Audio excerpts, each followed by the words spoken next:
Hoy voy a contarte cómo me hice pasar por un hombre arruinado durante 3 largos años, solo para descubrir que mis propios hijos estaban conspirando para quitarme la vida y quedarse con todo lo que yo había construido. Quédate hasta el final, porque la forma en que les di su merecido te dejará sin palabras. Mi nombre es Arturo Villarreal. Tengo 9 años, y hasta hace poco todo el mundo pensaba que había perdido absolutamente todo, pero eso era exactamente lo que yo quería que creyeran. Esta historia comenzó cuando tomé una decisión que ningún padre debería verse obligado a tomar: simular mi propia ruina económica para descubrir si mis hijos realmente me querían, o si solo estaban esperando el momento de heredar mi fortuna. Durante más de 4 décadas, levanté un negocio de bienes raíces, desde los cimientos literalmente. Empecé como peón de obra, en los barrios más humildes de Monterrey, costales de arena bajo un sol que no perdonaba. Mis manos sangraban, mi espalda dolía, pero mi visión era clara. Esta ciudad iba a crecer, y yo iba a ser parte de ese crecimiento. Compré lotes abandonados cuando nadie les veía valor. Construí casas cuando todos me llamaban loco. Vendí cuando el mercado estaba en su mejor momento. Para el año 2019, mi empresa, Grupo Constructor Villarreal, había edificado más de 250 proyectos entre viviendas y locales comerciales. Era dueño de 18 propiedades en las colonias más cotizadas de la ciudad, 4 terrenos enormes en Nuevo León y una cuenta bancaria que superaba los 50 millones de pesos. A mis 3 hijos, Sebastián, de 36 años, Patricia, de 33, y Andrés, de 29, habían crecido rodeados de lujos. Estudiaron en universidades de prestigio, conocieron el mundo, y jamás supieron lo que significaba pasar hambre o necesidad, pero yo sí lo sabía. Mi padre murió cuando apenas tenía 11 años. Mi madre tuvo que lavar ropa ajena para darnos de comer a mis 3 hermanos y a mí. Recuerdo perfectamente las noches en que me dormía con el estómago vacío, jurándome que mis hijos jamás pasarían por lo mismo. Quizás ese fue mi gran error, dárselos todo sin enseñarles lo que cuesta conseguirlo. Mi esposa Teresa falleció. Un cáncer silencioso se la llevó en cuestión de meses. Durante su enfermedad noté algo que me rompió por dentro. Mis hijos solo aparecían en el hospital cuando necesitaban algo. «Papá, ocupo 70,000 para el enganche de un carro», decía Sebastián. «Arturo, préstame 120,000 para remodelar mi tienda», pedía Patricia. «Padre, necesito 80,000 para equipo médico», solicitaba Andrés, quien había estudiado medicina pero prefería vivir de mi bolsillo. Después del funeral de Teresa, tomé la decisión más difícil de mi existencia: transferir aparentemente toda mi fortuna a mis hijos, quedándome supuestamente solo con una pensión mínima. Digo aparentemente porque, en realidad, mantuve el 70% de mi patrimonio en cuentas en Suiza y Singapur, algo que ninguno de ellos sospechaba. A los primeros meses me abrieron los ojos de una manera brutal. Sebastián, a quien le había entregado la constructora, comenzó a tratarme como si yo fuera un estorbo. Un día, frente a todos los empleados que habían trabajado conmigo durante décadas, me dijo sin ningún pudor: «Viejo, aquí ya no mandas en esto. Ahora es mío». Patricia dejó de incluirme en las cenas familiares. Según ella, yo ya no tenía nada interesante que aportar. Andrés simplemente desapareció, demasiado ocupado gastando el dinero que yo había ganado con sangre y sudor. Pero mi nieta Valentina, hija de Sebastián, de apenas 17 años, seguía visitándome cada domingo. Sin falta. Ella era mi único consuelo en medio de tanta oscuridad. «Abuelo, no entiendo por qué mi papá te trata así», me decía con los ojos llenos de lágrimas. «Tú levantaste todo esto con tus propias manos». El momento decisivo llegó hace 4 meses. Yo vivía en una casa pequeña y modesta que había comprado específicamente para mantener mi actuación. Fingía que apenas me alcanzaba para sobrevivir. En una tarde, Sebastián apareció con una sonrisa que me heló la sangre. «Viejo», me dijo sentándose en mi sofá desgastado, «tengo una oportunidad para ti. En la empresa necesitamos a alguien que haga la limpieza. Es trabajo sencillo, al llegar a las 5 de la mañana, trapear oficinas, lavar baños, acomodar papeles. Te pagaríamos 7,000 pesos al mes. Mi quid móvil».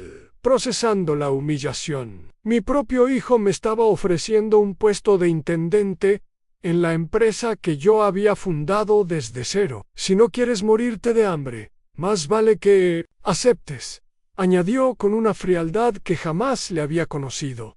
«Ya no estás en edad de exigir, pero todavía puede ser útil». Acepté con una sonrisa por fuera. Mantuve la calma. Una tormenta estaba a punto de desatarse. A lo que Sebastián no imaginaba era que yo había esperado exactamente este momento durante 3 años completos. Al día siguiente me presenté en las oficinas de Grupo Constructor Villarreal a las 5 en punto de la madrugada. Vestía un overol gris que había comprado para la ocasión y una gorra que ocultaba parcialmente mi rostro. En el vigilante de la noche, Don Refugio, me miró con profunda tristeza. Él llevaba trabajando para mí más de 20 años. «Don Arturo», susurró cuando estuvimos solos, «esto no está bien. Usted creó esta empresa». «Tranquilo, Refugio», le respondí con una media sonrisa. «Las cosas no siempre son lo que aparentan». Mi primer día lo pasé limpiando los baños del edificio que yo mismo había diseñado. Cada loseta, cada llave, cada rincón había sido supervisado personalmente por mí mientras tallaba los pisos. Mi mente viajaba a las noches que había pasado en ese mismo lugar trabajando hasta las 3 de la madrugada, planeando proyectos que generarían millones. En 1993, cuando fundé la empresa, operaba desde un cuartito rentado en el centro de la ciudad. Teresa me preparaba tortas de frijol porque no teníamos para comer en fondas. Mis únicos empleados eran 2 albañiles y un muchacho que apenas estaba aprendiendo en mi primera obra. Fue una casita modesta por la que cobré 40,000 pesos. Hoy, esa misma propiedad vale más de 1,5 millones. Mientras limpiaba lo que antes había sido mi oficina, escuché conversaciones que me dejaron paralizado. Sebastián estaba reunido con 4 hombres desconocidos, hablando en voz baja sobre envíos especiales y mercancía que no debe aparecer en la contabilidad. Uno de ellos mencionó algo sobre blanquear dinero a través de facturas infladas de materiales de construcción. A mi hijo, el que había crecido con principios, el que había estudiado administración en una universidad privada con el dinero que yo gané honestamente, estaba usando mi empresa como fachada para negocios turbios. Durante esa semana continué con mi rutina de limpieza, pero ahora con un objetivo muy claro. Cada conversación que alcanzaba a oír, cada documento que accidentalmente encontraba en los botes de basura, cada llamada telefónica que captaba mientras pasaba la aspiradora, todo quedaba guardado en mi memoria y en el pequeño grabador que llevaba escondido en mi bolsillo. El viernes por la tarde, Patricia llegó a la oficina de Sebastián. Ni siquiera me dirigió la mirada. De hecho, pareció molesta por mi presencia. «¿Por qué anda ese viejo aquí?», le preguntó a su hermano. «Es el nuevo de la limpieza», respondió Sebastián entre risas. «El viejo por fin encontró su vocación. Es que no ande oyendo lo que no debe», añadió Patricia, lanzándome una mirada despectiva. «Relájate, hermana. A su edad, seguro ya ni escucha bien», replicó Sebastián. Continuaron platicando como si yo fuera un mueble. Patricia le contó que había usado documentos falsos para vender 3 propiedades que supuestamente yo le había heredado. El dinero lo había transferido a un departamento en Houston bajo el nombre de una empresa inventada. «¿Y si el viejo se da cuenta?», preguntó Sebastián. «¿Qué va a hacer? Ya no tiene dinero, ya no tiene influencia. Además, Andrés dice que deberíamos meterlo a un asilo. El viejito ya está perdiendo la cabeza. Mintió Patricia sin ningún remordimiento en esa noche, en mi pequeña casa. Me senté junto a la ventana recordando tiempos mejores ante Teresa, preparando pozole los domingos. La casa llena de risas. Los niños correteando en el patio. Sebastián pidiéndome consejos sobre sus estudios. Patricia abrazándome y diciéndome que era el mejor padre del mundo. Andrés mostrándome orgulloso sus calificaciones de la facultad.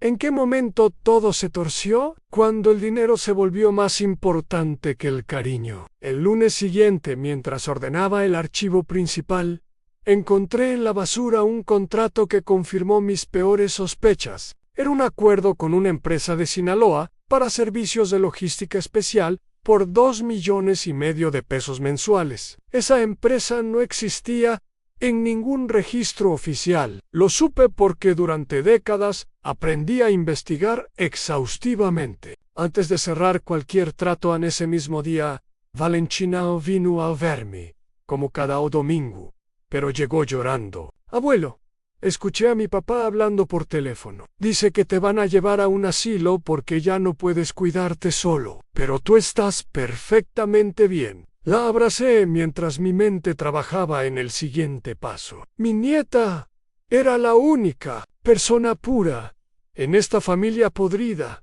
y ella merecía conocer la verdad cuando llegara el momento correcto. No te angusties, mija, le dije acariciando su cabello. Tu abuelo sabe cuidarse muy bien, y pronto vas a entender por qué todo esto. Esa noche llamé a Roberto Castillo, mi abogado de confianza desde hacía 25 años, quien había manejado discretamente mis inversiones en el extranjero. Arturo, ¿estás completamente seguro de esto?, me preguntó con evidente preocupación.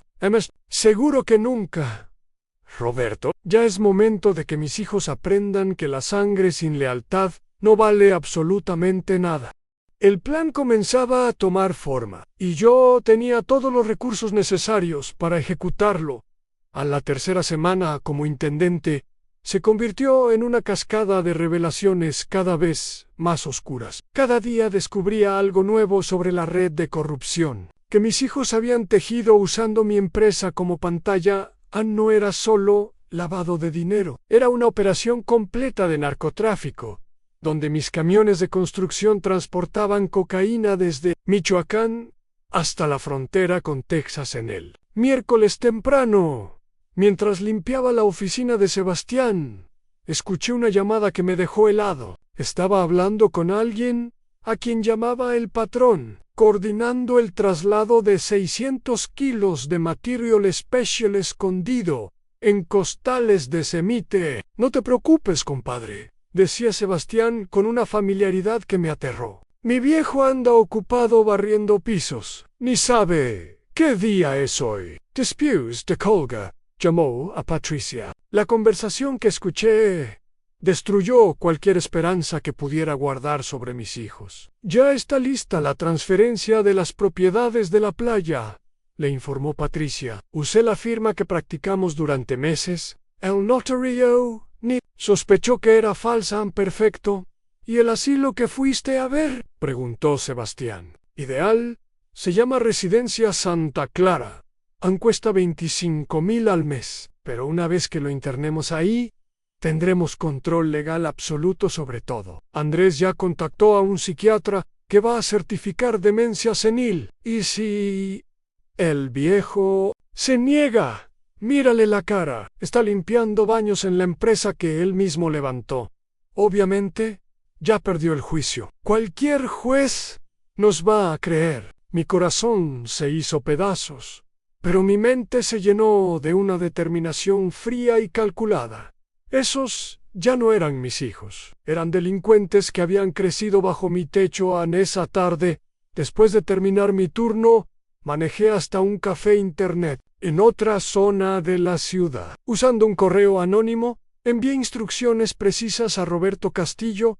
Activa la segunda fase. Necesito detectives privados, un contador especializado en fraudes y contactos en la Fiscalía Federal. El presupuesto no tiene límite. Al llegar a casa, encontré a Valentina esperándome, llorando desconsolada. Abuelo, escuché toda la plática de mi papá con mi tía Patricia. Me dijo entre sollozos, te van a encerrar en un asilo y se van a robar todo tu dinero. Pero yo sé que tú estás perfectamente bien. La abracé sintiendo que ella era el único rayito de luz en esta tormenta familiar. Valentina, hijita, necesito que confíes en tu abuelo. Pronto todo va a cambiar. Pero mientras tanto necesito que actúes como si no supieras nada. ¿Puedes hacer eso por mí? Sí, abuelo. Pero tengo mucho miedo. Mi papá ya no es el mismo. Ahora vienen a la casa unos señores muy feos que hablan de cosas raras. Sus palabras confirmaron mis peores temores. Sebastián había involucrado directamente a la familia en sus actividades criminales. El jueves, mientras acomodaba documentos en el archivo, encontré copias de contratos por obras que nunca se realizaron. Los montos sumaban más de 60 millones de pesos. Mi empresa estaba sirviendo para justificar ingresos millonarios provenientes del narcotráfico. Pero el viernes fue cuando realmente entendí la magnitud de la traición. Patricia Lago, acompañada de un hombre elegante que se presentó como el doctor Navarro, especialista en psiquiatría geriátrica. Fingí estar concentrado limpiando mientras conversaban. Doctor, como le expliqué por teléfono, mi padre presenta síntomas claros de demencia. Mentía a Patricia sin pestañear. Habla solo. Pierde objetos constantemente. A veces ni nos reconoce. ¿Ha tenido episodios de agresividad?, preguntó el supuesto médico cada vez más seguidos. Antier quiso golpear a mi hermano Sebastián porque juraba que le habíamos robado dinero. Son delirios paranoicos evidentes, comprendo. Con el certificado médico que voy a elaborar, ustedes podrán iniciar el procedimiento de incapacitación legal. Una vez que sea declarado mentalmente incompetente, tendrán poder absoluto sobre sus finanzas y decisiones médicas. ¿Cuánto tardaría el trámite?, preguntó Patricia con impaciencia. Con los contactos adecuados en el juzgado podríamos tener la resolución en 15 días. Patricia le entregó 6,000 pesos en efectivo al falso doctor. Yo grabé toda la conversación con mi dispositivo oculto. Esa noche recibí la llamada que había estado esperando. Arturo, todo está listo, me informó Roberto. Los investigadores reunieron suficiente evidencia para procesar a tus hijos por lavado de dinero, asociación delictiva, falsificación de documentos y fraude. ¿Estás seguro de que quieres seguir adelante, Roberto? Esos criminales planean declararme demente la próxima semana para quedarse con mi herencia. Ya no son mis hijos, son delincuentes que deben enfrentar las consecuencias de sus actos. Muy bien. El lunes activamos la operación. Tus cuentas en el extranjero están listas para transferirse. Los contactos en la fiscalía ya tienen toda la evidencia y el equipo legal está preparado.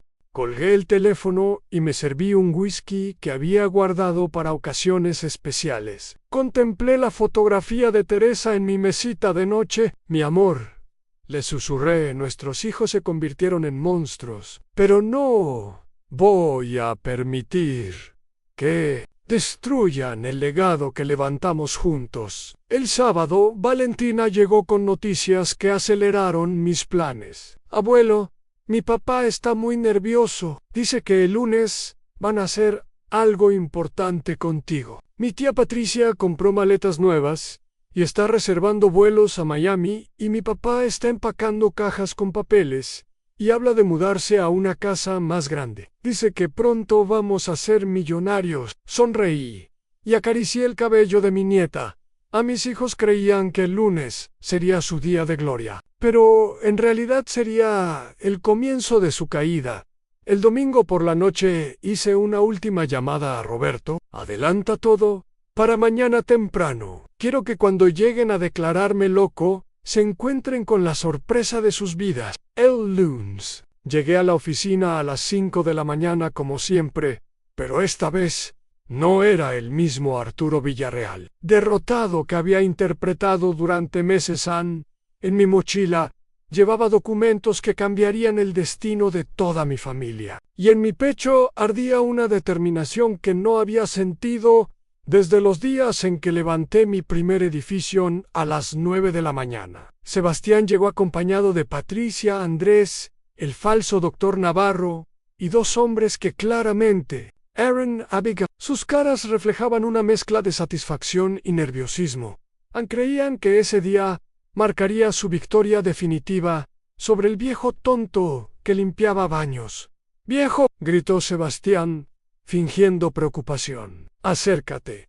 Necesitamos hablar contigo». Me aproximé lentamente, arrastrando los pies y encorvando la espalda, manteniendo mi actuación hasta el último segundo. «Hijos míos», dije con voz temblorosa, «¿qué necesitan de su viejo padre?». Patricia tomó la palabra con una sonrisa falsa que no engañaba a nadie más que a ellos mismos. «Papá, estamos muy preocupados por tu salud mental. Has estado muy raro últimamente. El doctor Navarro quiere hacerte unas preguntas». El supuesto psiquiatra se adelantó con una carpeta llena de papeles a don Arturo.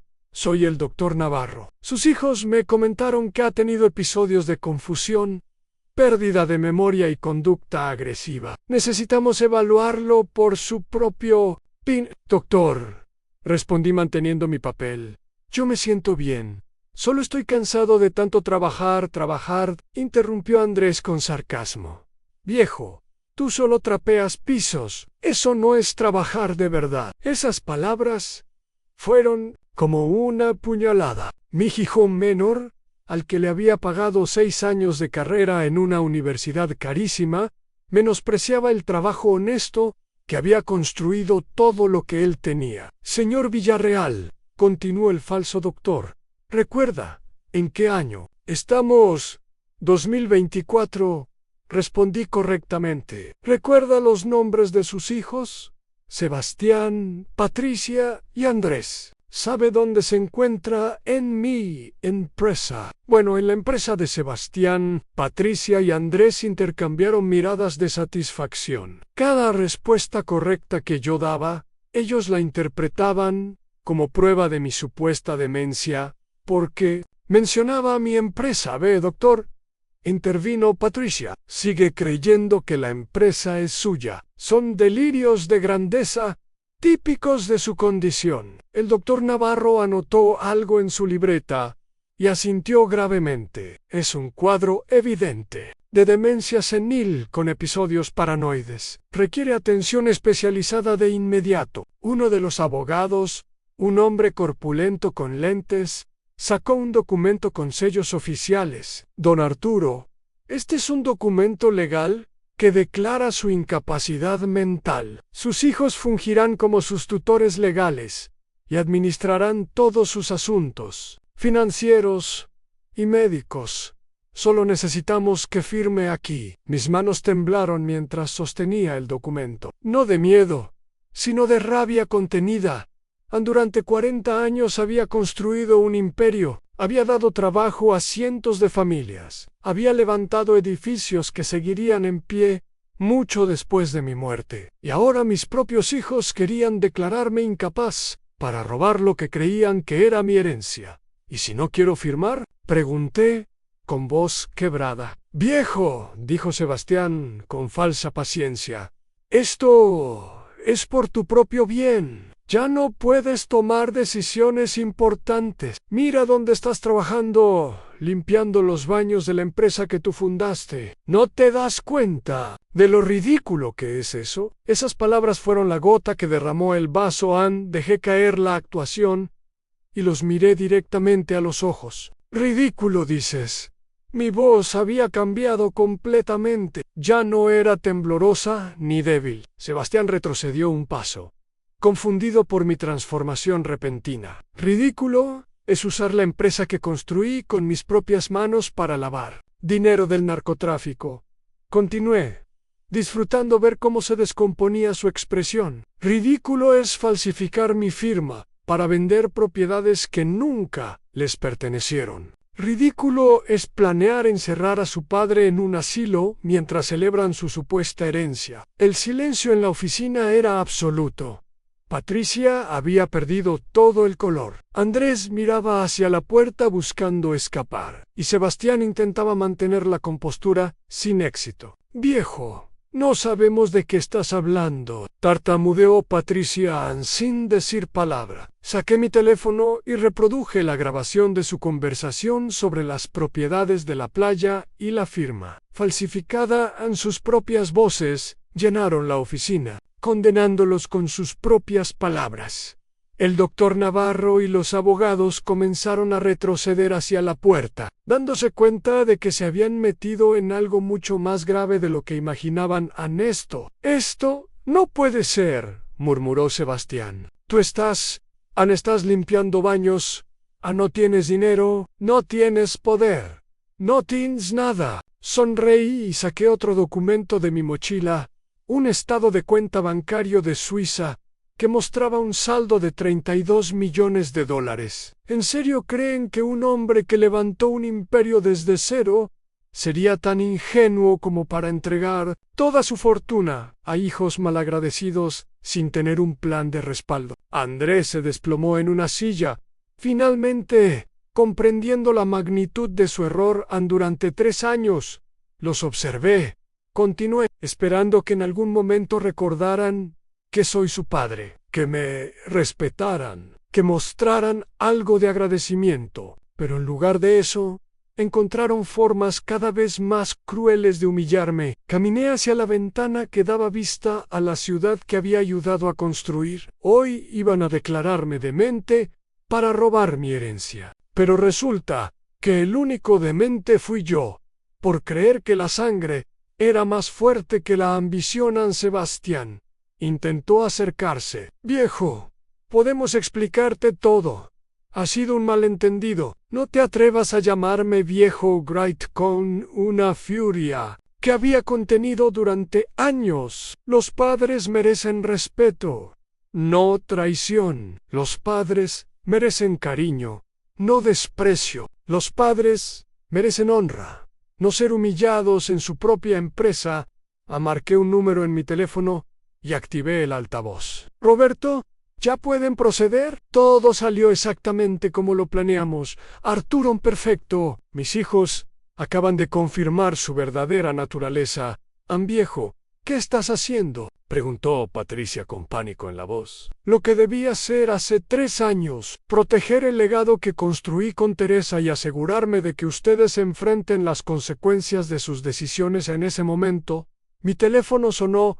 «Ira, Valentina, abuela, la policía está en la casa de mi papá. Están arrestando a unos hombres que tenían drogas escondidas en el jardín». «¿Tú sabías algo de esto?». Miré a Sebastián, quien había perdido todo el color del rostro. «Sí, mija, tu abuelo sabía exactamente lo que iba a pasar. El juego había terminado, y yo tenía todas las cartas ganadoras después de la confrontación en la oficina. Mis 3 hijos salieron huyendo como ratas abandonando un barco que se hunde. El falso doctor Navarro y sus cómplices abogados desaparecieron tan rápido que ni siquiera cerraron la puerta. Me quedé solo en mi oficina, contemplando la ciudad que se extendía ante mis ojos, sintiendo por primera vez en 3 años que había recuperado mi verdadera identidad.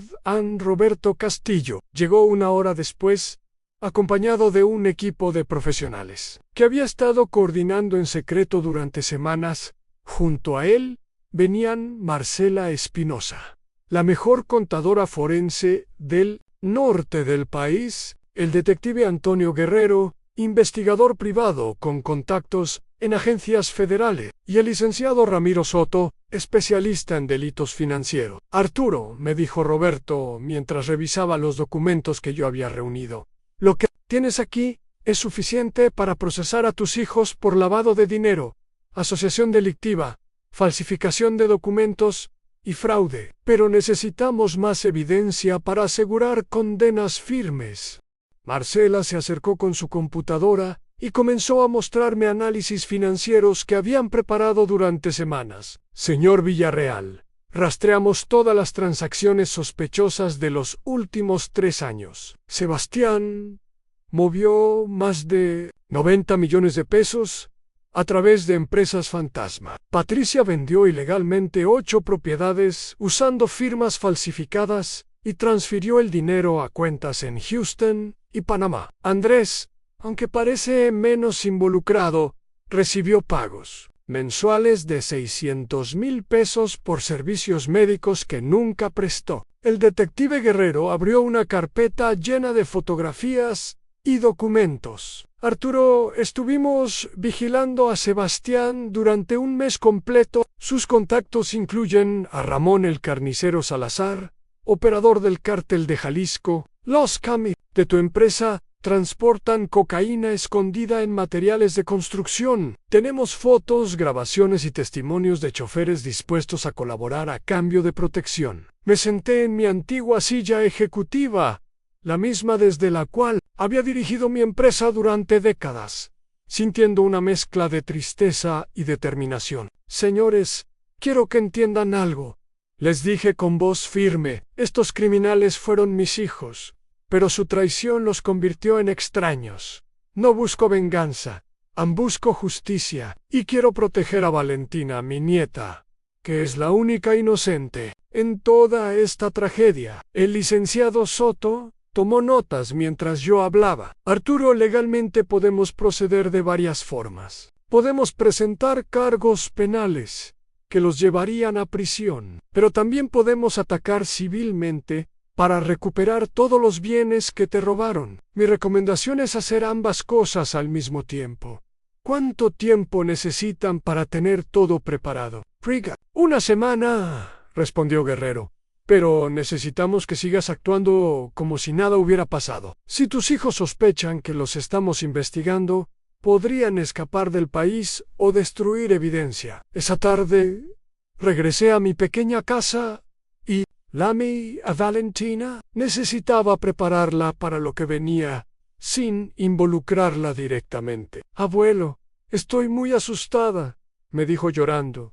Mi papá llegó alteradísimo. Está gritando y aventando cosas. Dice que lo traicionaste y que vas a destruir a la familia. Valentina, escúchame con atención. En los próximos días van a pasar cosas muy difíciles. Tu papá, tu tía Patricia y tu tío Andrés cometieron errores muy graves y van a tener que enfrentar las consecuencias.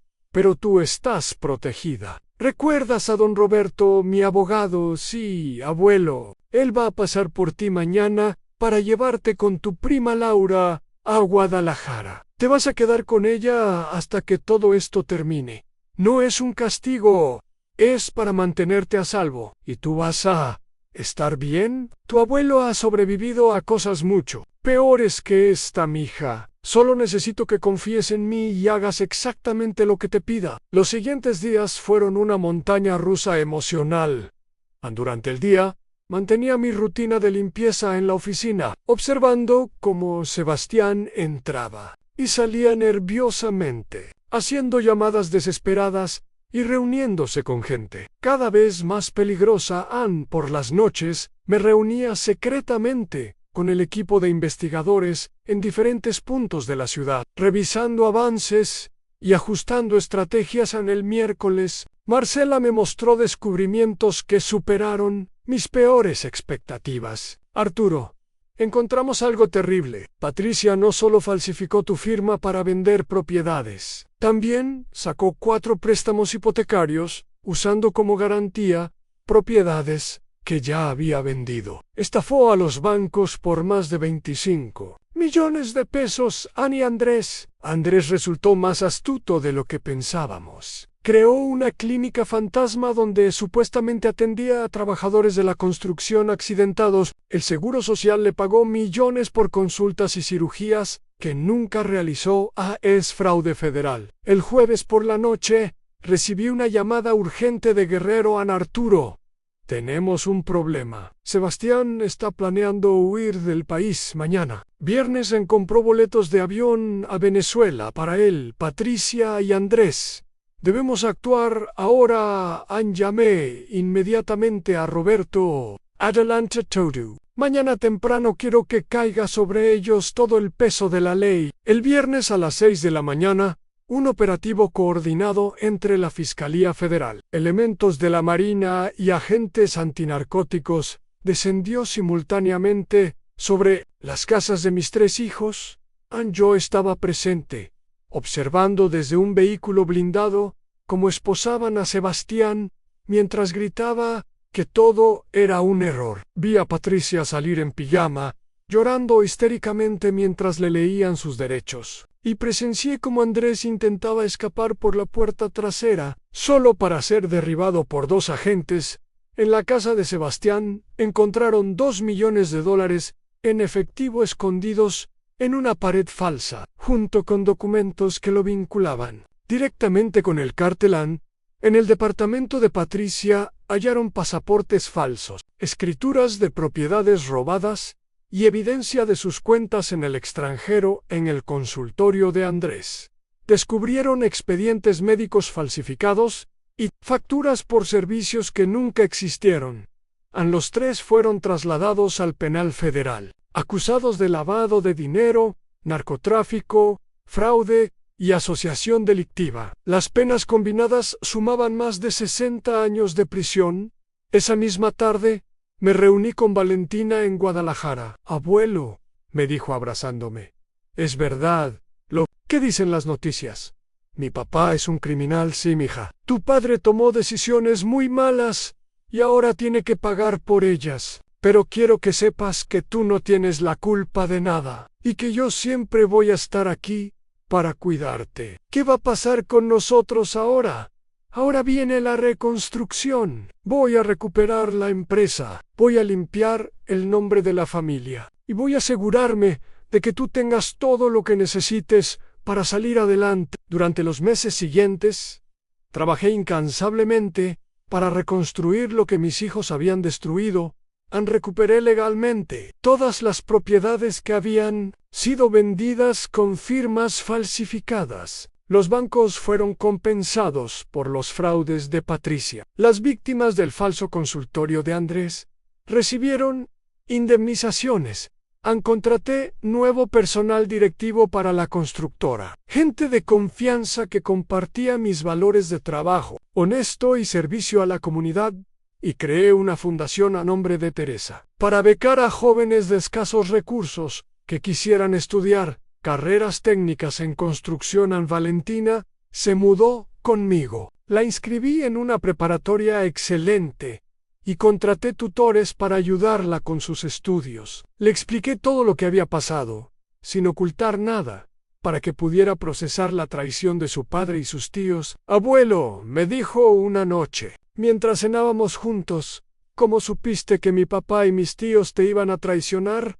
No lo supe, mija. Lo sospeché cuando vi cómo cambiaron después de que tu abuela murió. El dinero puede sacar lo peor de las personas. Por eso te pido que nunca olvides de dónde venimos, cuánto costó llegar aquí, y que lo más valioso en la vida no son las cosas, sino las personas que te quieren de verdad. ¿Alguna vez los vas a perdonar? Guardé silencio un momento antes de responder. El perdón es un proceso, mija. Todavía no estoy listo. Quizás algún día. Pero lo que sí puedo decirte es que ya no siento odio. Santo tristeza. Tristeza por los hijos que perdí y agradecimiento por la nieta que encontré. Un año después del arresto, Sebastián me escribió una carta desde prisión. Papá, decía, ahora entiendo todo lo que hiciste por nosotros y todo lo que nosotros te hicimos a ti. No tengo palabras para pedirte perdón. Solo quiero que sepas que cada día pienso en los errores que cometí y en la familia que destruí. Si algún día puedes visitarme, me gustaría verte. Guardé la carta en un cajón sin responderla. No estaba listo. Patricia intentó negociar una reducción de sentencia a cambio de información sobre otros criminales. Le dieron 40 años en lugar de 50. Andrés fue el primero en salir, después de cumplir 8 años por buen comportamiento. Me buscó cuando quedó libre. Padre, me dijo con lágrimas en los ojos, desperdicié todo lo que me diste, desperdicié tu cariño, tu confianza, tu ejemplo. Solo vengo a decirte que lo siento y que voy a pasar el resto de mi vida tratando de ser una mejor persona.